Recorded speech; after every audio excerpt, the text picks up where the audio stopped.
రాముని బొమ్మ పెట్టుకొని ఓట్లాడుకుంటారట ఎందుకన్నా? అంటే ఓళ్ళ బొమ్మ పెట్టుకోవాలి మరి అడిగిన అడుగు మరి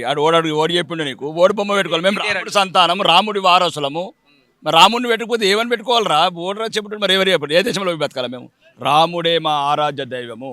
రాముడే మా దేశానికి దిక్సూచి రాముడు రాజు రామరాజ్యం ఏకపత్ని వ్రతుడు తండ్రి మాట జవదాటని వాడు ప్రపంచానికి నాయకత్వం చూపించిన వాడు ప్రజల మీద ప్రేమ చూపించిన వాడు వానికి ఏం పెట్టుకోవాలరా బిన్ లాడెన్ పెట్టుకోవాలా పెట్టుకోమని బిన్ లాడెన్ అని ఉన్నారు కాంగ్రెస్ అని పెట్టుకోనరా పెట్టుకోరి బిన్ లాడెన్ పెట్టుకోరి లేకపోతే మొత్తం మమ్మల్ని చంపిన వాళ్ళని అందరినీ పెట్టుకోండి ఇక యువకులకు అంటే మీ బాగా చుట్టూ మీ బీజేపీ చుట్టూ యువకులు బాగా తిరుగుతురట జై శ్రీరామ్ అనుకుంటా. వాళ్ళకి కడుపు నిండుతుందా మీకు ఏమన్నా అని చెప్పేసి మాట్లాడుతుండు. రైట్ అన్నోడెవడు కేటీఆర్. కేటీఆర్ చెప్పండి మర్యాదగా చెప్పండి చెంగిచెర్లల అవమానాలు కాశ్మీర్ వ్యాలీలో పానాలు సందేశ్ ఖాళీలో మానాలు పోయినాక పానాలు పోయినాక అన్నం ఎందుకురా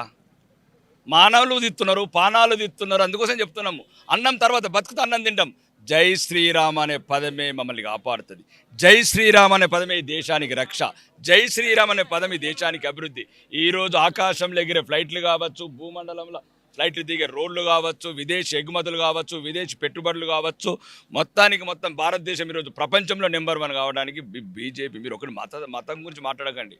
ఫస్ట్ అభివృద్ధి ప్రపంచంలో ఆత్మగౌరవం ఈరోజు ప్రపంచంలో ఉన్న ఏకైక నాయకుడు విశ్వనాయకుడు నరేంద్ర మోడీ గారి అవతార పురుషుడు కారణ జన్ముడు 500 సంవత్సరాల మా కన్నీళ్లు దూడ్చి రామజన్మభూమి ఇచ్చి బాలరాముని నిలబెట్టిన ఆ దేవుడు పుట్టిన కాలంలో మేము పుట్టడం మేమే కాదు ఆ కల్వకుంట్రోలు పుట్టడం కూడా అదృష్టం వాళ్ళు ఏదో తప్పుడు పనులు చేసి ఇబ్బంది పడుతున్నట్టు కాబట్టి జై శ్రీరామ్ అనే పదం ఈ దేశానికి రక్ష జై శ్రీరామ్ అన్న పదమే ఈ దేశానికి రక్ష దేశం సురక్షితంగా ఉండాలా దేశం సుభిక్షంగా ఉండాలా దేశం సమైక్యంగా ఉండాలా దేశం భద్రత లోపల ఉండాలా ఈ దేశం అభివృద్ధి పదంలో మొదటి స్థానంలో ఉండాలంటే జై శ్రీరామ్ అన్న పదమే ఈ దేశానికి రక్ష. తెలంగాణకు బీజేపీ ఏం చేసిందని క్వశ్చన్ చేస్తుండు కేటీఆర్. 9 లక్షల కోట్లు తెచ్చినాం 4 ఎంపీలు ఉంటేనే ఇప్పుడు 12 మంది ఎంపీలు ఇయ్యండ్రి 30 లక్షల కోట్లు తీసుకొచ్చి 4 కేంద్ర మంత్రులు చేసుకొని తెలంగాణ దొంగలు ఎట్లా చేయలేదు బంగారు తెలంగాణ ఇప్పుడు నిజమైన కాషాయ బిడ్డలం భారతమాత బిడ్డలం మేము ఈ తెలంగాణని పచ్చడి స్వర్ణ తెలంగాణ చేస్తాము. వాళ్ళకి 15 సీట్లు ఇస్తే మొత్తం చక్రం దింపుతారట కేంద్రంలో. ఎవడు గంజాయి మొక్క నేను అంటున్నాడు ఇప్పుడున్న ముఖ్యమంత్రి ఒక నిమిషము నిన్నగాక మొన్న ఈ రాష్ట్ర 3 నాళ్ళ ముచ్చట ముఖ్యమంత్రి ఒక మోసగాడు అహంకారి అవినీతిపరుడు తెలంగాణ రాష్ట్రాన్ని రోజుకు 164 కోట్లు అప్పు చేసుకుంటా ఢిల్లీ అధిష్టానానికి కప్పం కొడుతున్న రేవంత్ రెడ్డి అంటావా నువ్వు తెలంగాణలో మొక్కవా నువ్వు కొడంగల్లో పెరిగిన నువ్వు గంజాయి మొక్కవు నువ్వు తెలంగాణ మొక్కవు నిన్నెవడు విడిసేస్తాడు మీ కాంగ్రెస్ తప్ప నిన్నెవడు తీసాడు నిన్ను వస్తున్నాడు స్టేట్మెంట్ ఢిల్లీకి వెళ్ళి ఒక్కరు దందకు వస్తున్నారు గజ్వేల్ ఫామ్ హౌస్లో ఆ గజ్వేల్ ఫామ్ హౌస్ అయితే గొడ్డలు పడేసిండు దుప్పటి పడేసిండు ఏడమన్నాడో తెలియదు ఢిల్లీలో ఇంకెవరు రారు నీ అధిష్టానం నీకే నువ్వు ఎప్పుడైతే ట్యాక్స్ కట్టడం మానేసావో ఆర్ ట్యాక్స్ ఇంకా మిగతా ట్యాక్స్లు ఎస్ ట్యాక్స్ ఏదైతే ఢిల్లీ ట్యాక్స్లు కడుతున్నావో ఆ కప్పాలు కట్టిన మానేసిన రోజు నిన్ను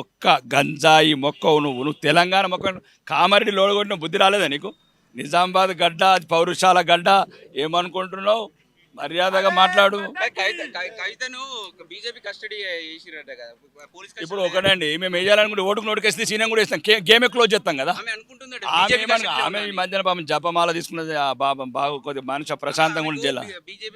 అంటే కోపం ఉండదు కవిత గారి మీద అంటే కవిత మీద ఏం కోపం మా మాజీ ముఖ్యమంత్రి గారి కూతురు మా రాజకుటుంబం నుంచి రాజకుటుంబ సభ్యురాలు మాజీ రాజకుమారి గారు ఈరోజు జైల్లో ప్రశాంతంగా జపమాల చేసుకుని ఉంటున్నది సోదరి ఉండని కొన్ని రోజులు జపమాల ప్రశాంతంగా ఉండి ఎందుకు ఆమె పేరు తీసుకుని బాగా మీరు ప్రాబ్లం అవుతుంది. మా నిజామాబాద్ కోడలు ఎప్పటికైనా స్వాగతిస్తాం ఆడబిడ్డగా స్వాగతిస్తాం. బ్యాన్ ఏం చేయాలి ఆమె చేయించుకున్నది ఆమె రేడియేషన్ ఆమె కంట్రోల్ పెట్టుకున్నది బ్యాకప్ లోడ్ పెట్టుకున్నది తప్ప ఇంకేం లేదు. ఎప్పటికైనా కవిత మా నిజామాబాద్ జిల్లా కోడలు మా మాజీ దొరగారు మాజీ రాజు కల్వకుంట్ల చంద్రశేఖరరావు 1400 మంది బిడ్డలను చంపి ఇప్పుడు అనుభవిస్తున్న రాజు ఆయననేమనంటాం కానీ ఆడబిడ్డనేమనం ఎన్ని గెలమంటారు ఒకటి మాత్రం డబుల్ డిజిట్ ఇది